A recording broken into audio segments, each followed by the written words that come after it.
Much, Brianna. For more on President Trump's first 6 months in office, we are joined back in office, I should say. We're joined now by pollster and communications strategist Frank Luntz.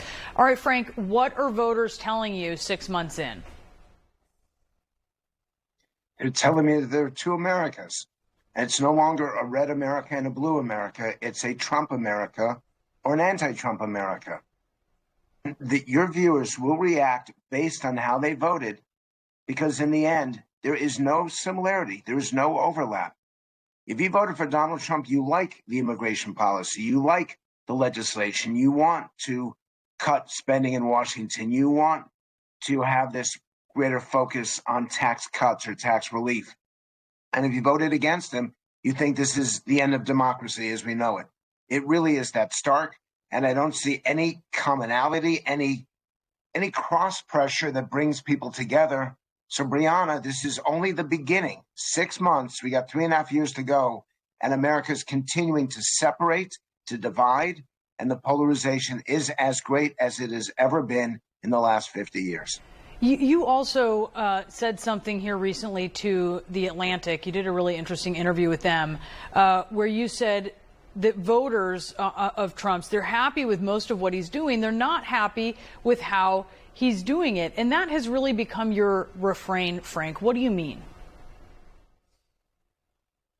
I mean that the language that he uses appeals to his vote. But his vote is not all of America. And he did get right at 50%. But a president should be trying to reach out to more than just 50%. Should be trying to unite the country.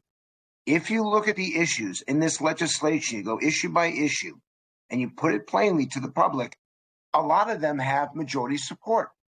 But the legislation overall doesn't, because in his communication, he's focused on his base. And he's doing a great job there.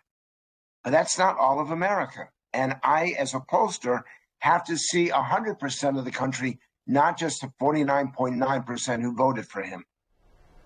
Yeah, and we look at CNN immigration polling here recently. 55% of Americans say the president has gone too far when it comes to deporting immigrants living in the U.S. illegally. That is actually up 10 points since February. If you break that out a little bit and look at it by party, it is two Americas, as you described. Just 15% of Republican-aligned adults say that Trump has gone too far on deportations. What do you think of that? I think that this is his goal. This is his objective, to reach out to the people who voted for him to say, you made the right choice. I kept my promises. I kept my word. And he's succeeding in that.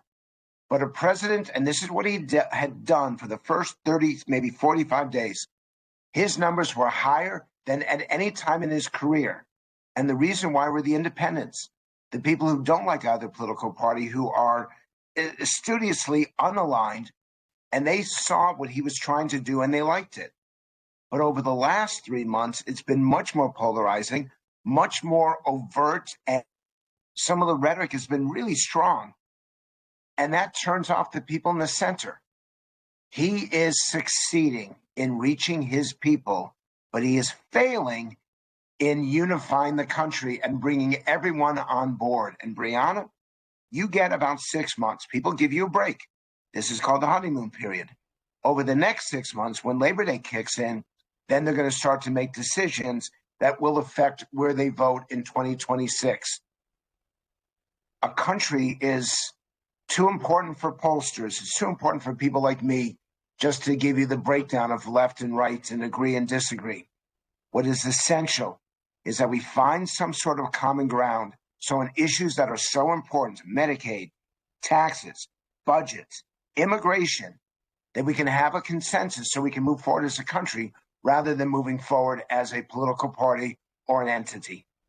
Yeah, you mentioned the honeymoon. Voters, when they decide to marry a candidate for president, ultimately it's Congress who they decide whether or not they're going to divorce. So we will see what happens in 2026. Frank, always great to talk with you. Frank Luntz, thank you so much. Thank you. Coming up, more soaring prices at the grocery store.